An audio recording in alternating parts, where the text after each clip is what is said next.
Hi, this is Laura Langlet, and I'm reading you the story called One Day in the Desert, written by Jean Craighead George. I hope you enjoy this story. Here we go. At daybreak on July 10th, a mountain lion limped toward a Pauga Indian hut, a small structure of glass and sticks on the bank of a dry river in the Sonora Desert of Arizona. Behind it rose Mount Scorpion, a dark red mountain. In all directions from the mountain stretched the gray green desert. It was dry, hot, and still. The cactus wrens began to sing. The Gila woodpeckers squawked to each other across the hot air, arguing over their property lines. The kit fox, who had been hunting all night, retreated into underground dens. The bats flew into their caves on the mountains and hung upside down for the day. The lion was hungry and desperately thirsty. A poacher's bullet had torn into the flesh of his paw, and for 2 weeks he had lain in his den halfway up the mountain, nursing his feverish wound. As the sun rose this day, he got to his feet. He must eat and drink. The desert stretched below him. He paused and looked down upon the dry river called an arroyo. It was empty of water, but could be a raging torrent in the rainy season after a storm. He twisted his ears forward. A Paagu Indian girl, Birdwing, and her mother were walking along the bank of the dry river. They entered the hut. The lion smelled their scent on the air, and limped toward them. He was afraid of people, but this morning he was desperate. 6 feet, 1.8 meters in length, he stood almost 3 feet, a meter tall. His fur was reddish brown above and white beneath. A black mustache marked his face. The backs of his ears and the tip of his tail were also black. He growled as he came down the mountain, which was huge clinker thrown up from the basement of the earth by an ancient volcano. Near its summit were pools where beavers and fish lived in the desert, and which the mountain lion normally visited to hunt and drink. But today he went down, for it took less energy than going up.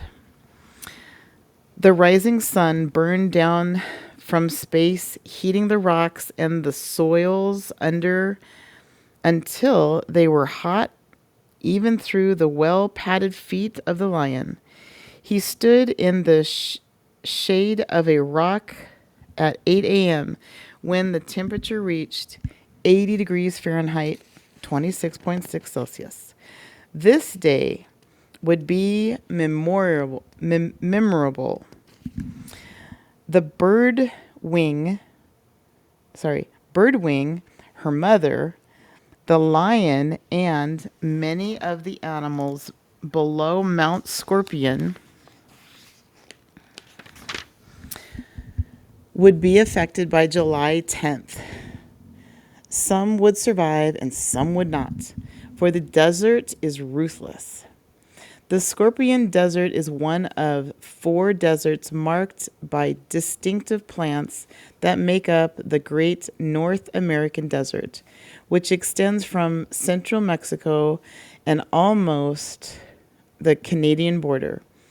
The North American Desert covers more than 500,000 square miles.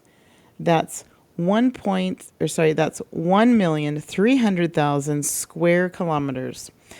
All of the 4 deserts have one thing in common: little rain. Less than 10 inches, 24 centimeters, a year fall on the greater parts of these deserts. The temperature, however, vary from below freezing to the low 120 Fahrenheit, about 50 degrees Celsius. Each one is slightly different. The Great Basin Desert of Oregon, California, Idaho, Nevada, Utah, and Wyoming, the most northern and the coldest, is largely covered with sagebrush, a plant that has adapted to the dry cold. The Mojave Desert of California is the smallest and driest, with less than 4 inches, 10 centimeters of rain a year. The teddy bear cactus called the cholla, a cactus so spiny it seems to have fur, dominates this desert. The third, the Chihuahuan Desert, lies largely in Mexico. Only 10% of it is in the United States, in New Mexico, Arizona, and Texas. On the desert, the yuccas and agas, century plants, have adapted and grow abundantly, lending a special look to the land. The fourth and most magnificent is the Sonora Desert of Mexico and Arizona. Unlike the other deserts, it has 2 rainy seasons, showers in March and deluges in July and August. The rains nourish magnificent plants that support a great variety of creatures. The outstanding plant in this desert is the giant Sagura, I think I said that wrong, Sagura cactus, a tall plant that resembles a telephone pole with upturned arms. All the cacti, the Ciergo, beryl, teddy bear, and prickly pear, are unique to North America. They exist nowhere else in the world. The North American desert is dry because it is robbed of rain by the Pacific Coast Mountains. The clouds come in from the ocean, strike the high cold peaks, and dump most of their moisture on the western side of the mountains. Practically no rain reaches the eastern side, which is in what is called the rain shadow by scientists. All deserts are lands of extremes: too hot, too dry, too wet. Yet, they abound with living things that have adjusted to these excesses. To fight dryness, plants store water in their tissues or drop their leaves to prevent evaporation from their broad surfaces.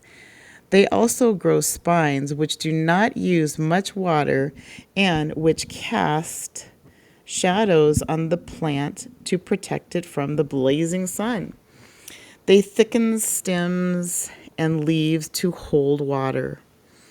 The animals adapt by seeking out cool microclimates, small shelters out of terrible heat.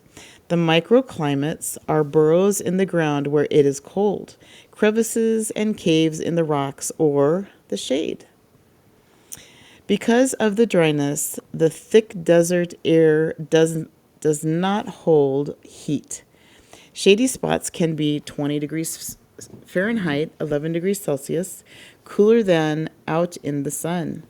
A few animals adapt to the harsh conditions by manufacturing water from the starch in the seeds they eat. The perky kangaroo rat is one of these. Others move in the cold of night.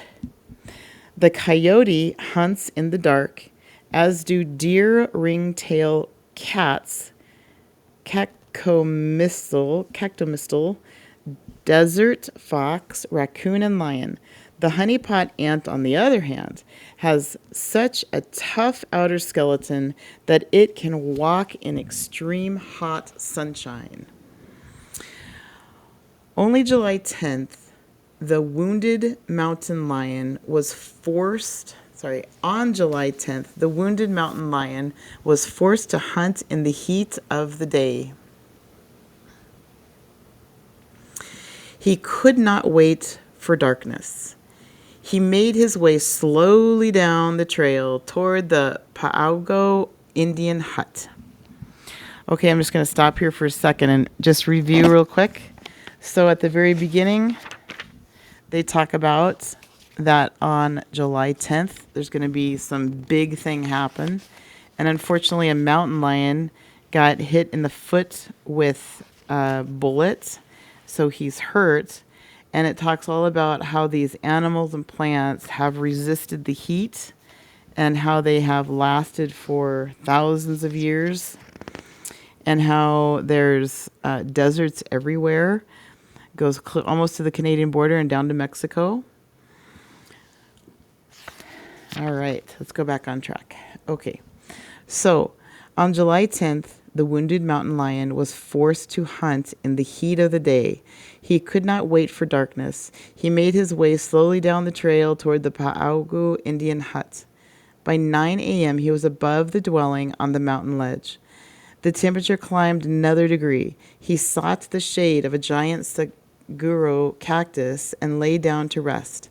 The scent of lion reached the nose of a coyote who was cooling off under the dark embankment of the dry river not far from the Pauga Indian hut. He lifted his head, flicked his ears nervously, and got to his feet. He ran swiftly to his burrow, buried beneath the roots of the ancient sequoia cactus that grew beside the hut. A huge cactus was over 100 years old, stood 75 feet, 22.5 meters tall, and weighed more than 6 tons, 5.5 metric tons. The last of its watermelon red fruits were ripe and on the ground. Birdwing and her mother were going to gather them and boil them in the water they had carried in buckets from the village. The fruit makes a sweet, nourishing syrup. At 11 a.m., they stretched out on their mats in the hut. It was much too hot to work. The temperature reached 112 degrees Fahrenheit, 44.4 Celsius. The old cactus was drying up in the heat. It drew on the last of the water in its reservoir inside the trunk and shrank ever so slightly, for it could expand and contract like an accordion. The mountain lion's tongue was swollen from lack of moisture. He got to his feet again. The roadrunner, a ground-dwelling bird with a spiny crest and a long neck and legs, saw the lion pass his shady spot in the grass. He sped down the mountain, over the riverbank, and into the dry riverbed. He stopped under the embankment where the coyote had been. There he lifted his feathers to keep cool. Bird feathers are perhaps the best protection from both heat and cold, for they form dead air space, and dead air is one of the best insulators. The roadrunner passed a family of 7 peccaries, pig-like animals with coarse coats, tusks, and almost no tail. They stay alive in the dry desert by eating the water-stored prickly pear cactuses, spines, and all. They were now lying in the cool of the Palo Verde trees that grow in thickets. Like the pencil straight ocotillo and almost all the desert leafy plants, the Palo Verdes drop their leaves when the desert is extremely hot and dry. On July 10th, they began falling faster and faster. The scent of the lion reached the old boar. He lifted his head and watched the great beast. The lion turned away from the Peccary family and limped toward the Indian hut. All of the pigs, big and little, watched him. A warm, moist wind that had been moving northwest across the Gulf of Mexico for a day and a night met a cold wind blowing east from the Pacific Coast Mountains. The hot and cold air collided not far from the Mexico-Arizona border and exploded into a chain of white clouds. The meeting formed a stiff wind. It picked up the desert dust and carried it toward Mount Scorpion.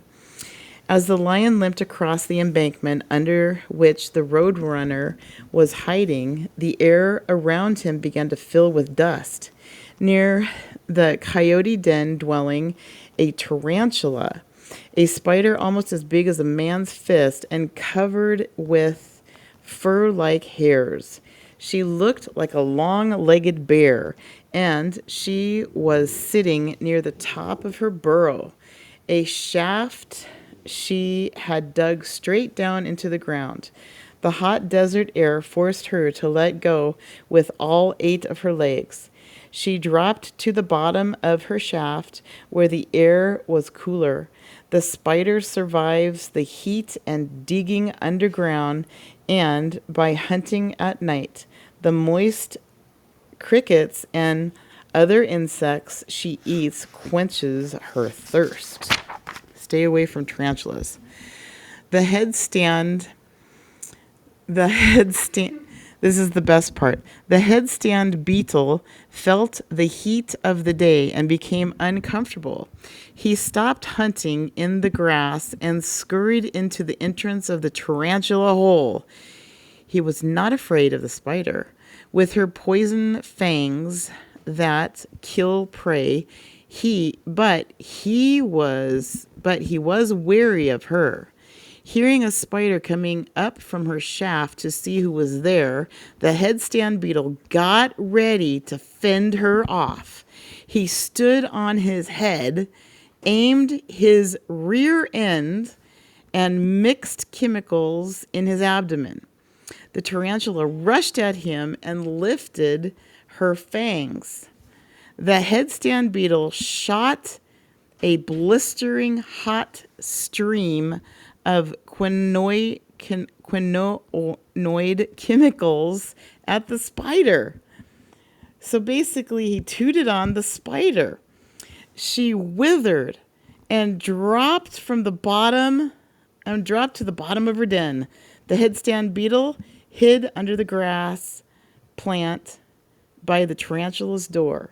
So he's good to go, but she died of his stink. The temperature rose several more degrees. At 12:30 p.m., a desert tortoise, who was protected from the heat by 2 unusual thick shells of bone, went on eating the fruit of a prickly pear cactus. He was never thirsty. The moisture from the plants he ate was stored in this enormous bladder, a reservoir of pure water that desert tortoises have devised over time to adapt themselves to dry heat. The water cools the reptiles on the hottest days and refreshes them on the driest. So turtles have this enormous bladder to cool them off. This is a great story. The temperature reaches 117 degrees Fahrenheit, 47.2 Celsius. At last, the tortoise felt warm. He turned around and pushed on his toes. On his short legs, he walked to his burrow under the Palo Verde bushes where the peccaries hunched, their eyes focused on the lion. Inside his burrow, the tortoise came upon a cocktail cotton-tail rabbit who had taken refuge there out of the hot sun. The tortoise could not go on. The heat poured in, and to lower the temperature, he plugged up the entrance with his back feet. On the ceiling above his head clung a spiny-tailed lizard and a Texas band gecko, reptiles who usually like the heat. At 12:30 p.m. on July 10th, they sought the protection of the tortoise's burrow. The temperature rose one more degree. A cactus wren who had sung at dawn slipped into her nest in a teddy bear cactus at the edge of a palo verde thicket. She opened her beak to release heat. The peccaries heard soft sounds like rain falling. Hundreds of small lizards who usually hunted the leaves of a palo verde, even on the hottest days, could no longer endure the high temperature. They were dropping to the ground and seeking shelter under the sticky sticks and stones. A kangaroo rat was in her labyrinth under the leafless, pencil-like ocotillo plants. She awakened when the temperature reached 119 degrees Fahrenheit, 47.3 Celsius. Her bedroom near the surface of the desert floor had become uncomfortably hot. Her body was drying out. She scurried along the tunnel, turned a corner, and ran down the slope toward a room under a giant saguaro cactus. She paused at her pantry to eat seeds of the mesquite tree before retiring to the cool, deep chamber. While she slept, this is fascinating. This is another amazing tidbit. While she slept, her internal system converted the starch of the seed into water and revived her body as she slept. Wow. Can you imagine waking up and you were not dehydrated anymore because your body rehydrated you? Okay, the lion walked